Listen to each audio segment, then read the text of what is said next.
Welcome back, guys and gals. As I've mentioned in my previous video, if there are those of you that have pictures or videos of your truck and don't have the time to get them out there for the world to see, or just need help in getting them out there, you can send them to me and I will be more than willing to showcase them on upcoming videos. You will need to include the model, make, year, and horsepower along with your first name. If there's anything that you would like to be blurred out, I can make that happen as well. Send them to twb1776@gmail.com. As we all know, winter is fast approaching, and truck drivers will have to deal with different types of weather and road conditions.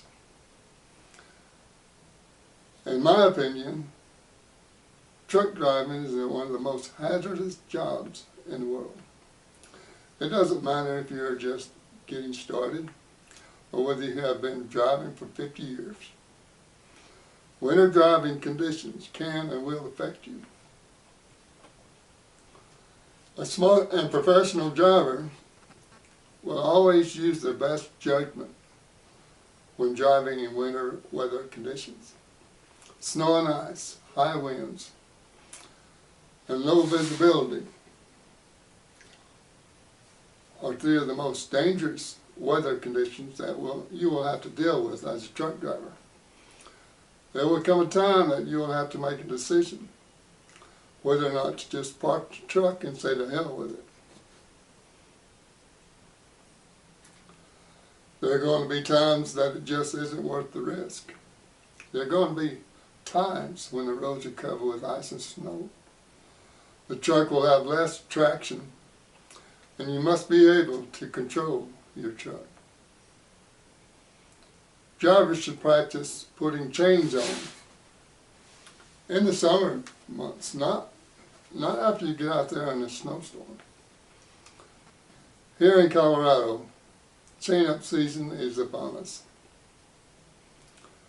From September 1st through May 31st, to be in compliance with the Colorado chain law, you have to have sufficient chains either in or on your truck at all times when operating on I-70 in either direction between milepost 133.0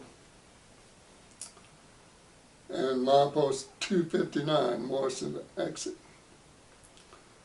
We have already had snowfall in the higher peaks during the month of August.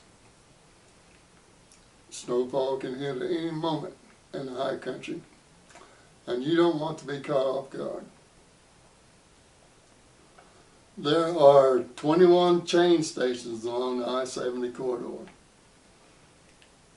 Colorado's chain law applies to all state, federal, and interstate highways. There are two levels for CMVs, level 1 and level 2. Chain law, level 1, requires all single drive axle combination CMVs to chain up. All 4 drive wheels must be chained. Cables are not permitted as an alternate traction device.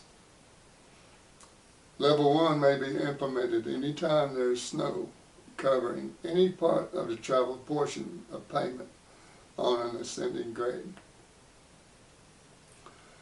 Chain law level 2 requires all CMVs to chain up.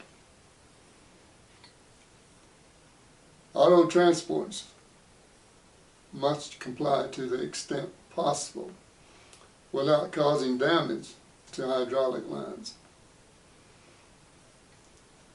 Buses must chain 2 drive wheels. Level 2 may be implemented anytime there is snow covering the entire traveled portion of pavement on an ascending grade, or when driving conditions dictate this level is necessary to promote safety and minimize closures. The alternate traction device, known as the auto sock, remains an approved device in Colorado. To help keep the highways clear and traffic moving, CDOT will continue its heavy tow program for the 5th year in a row. The program is designed to promptly clear disabled heavy trucks from the highway in order to open the road more quickly. CDOT also offers one other program to help CMV drivers through inclement weather. The Chain Assistance Program allows vendors to assist CMVs when the chain law is in effect by selling and installing chains and other approved equipment. Vendors will be on site at chain stations where the chain law is currently in effect. The service will be available starting around Thanksgiving, depending on the weather. Road conditions and chain law information can be found at www.cotrip.org or by calling 511. The fines for not carrying chains on I-70 is $50 plus a $17 surcharge. Not chaining up when the chain law is in effect. Now this is statewide. $500 plus a $79 surcharge. Blocking a highway as a result of not chaining up is $1,000 plus $157 surcharge. And the tow bill will be yours as well if a tow truck is needed. Now, a few things I have found useful during my career as a driver are to make sure your window washer fluid is minus 20 degrees Fahrenheit or use a de-icer. You don't want it freezing up. You can also wipe your windshield down with antifreeze. This will help. I know it sounds crazy. This will help keep ice from building up on the windshield. I've even added about a third of a cup of white vinegar. It will also keep ice from building up on the windshield. You only need a small amount on a rag, paper towel. So while you're at it, clean your mirrors with it too. Check the forecast before you start your trip. You never know when Mother Nature is going to rear her head. No load is worth your life or driving a record. If the roads are too bad to drive in, then don't drive. Contact your dispatcher and let them know so they can make changes to the pickup or delivery times.